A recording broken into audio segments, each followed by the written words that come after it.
questions, please.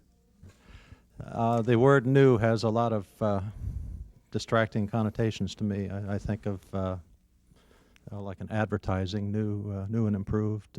In politics, the politicians who are in favor of change, not from one thing to another, but just change. And the critics of the church who speak against the church in terms of not being modern, and so with it, those sort of things. Could you help me distinguish between? Lovely question. Oh, good stuff. Ah, yes, he's a really smart man. You see, only God, the Trinitarian God, can be the author of newness.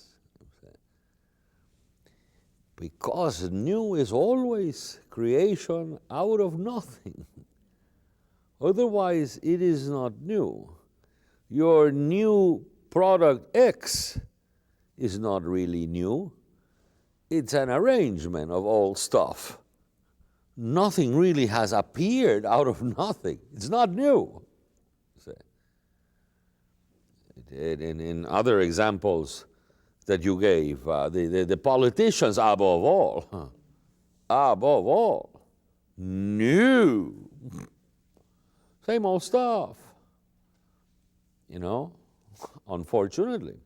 Because in human acts, newness is possible only if that human act is a cooperation with a divine creative act.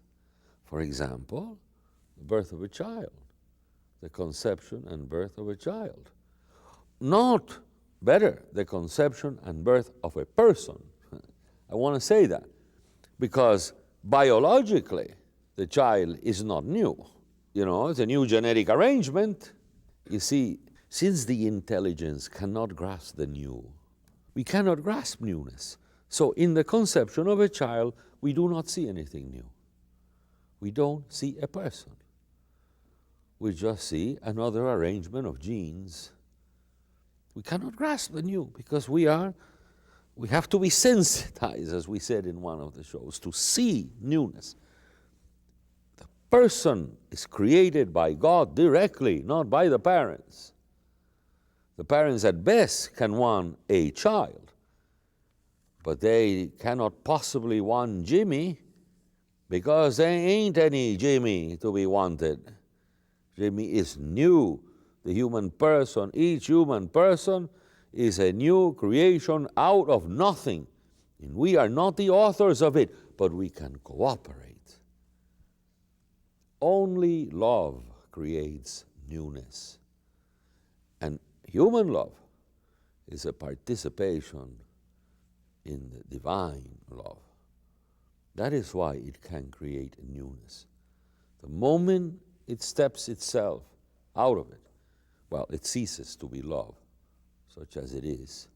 It is another form of attraction, totally inherent within the possibilities of what's there.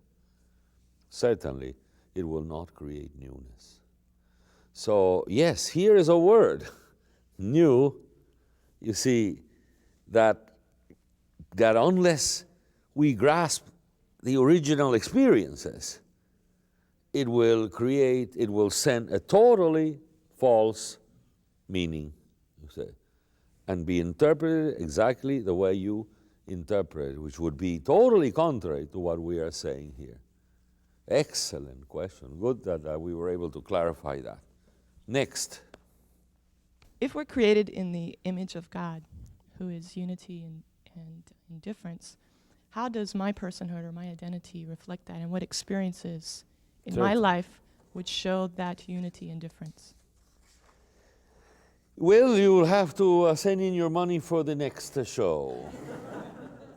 But in anticipation, it is in the world, in creation itself, the key to that image and likeness, therefore to the possibility of love, newness, etc., is in, of course, the human person, but the human person that exists on earth in two radically different forms. Remember them? They are called male and female.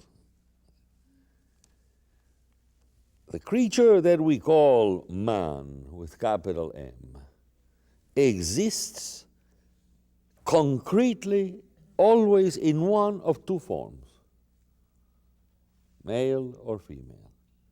These are radically different, you see. Therefore, you already have the setting. The one nature, the difference, the love of the couple.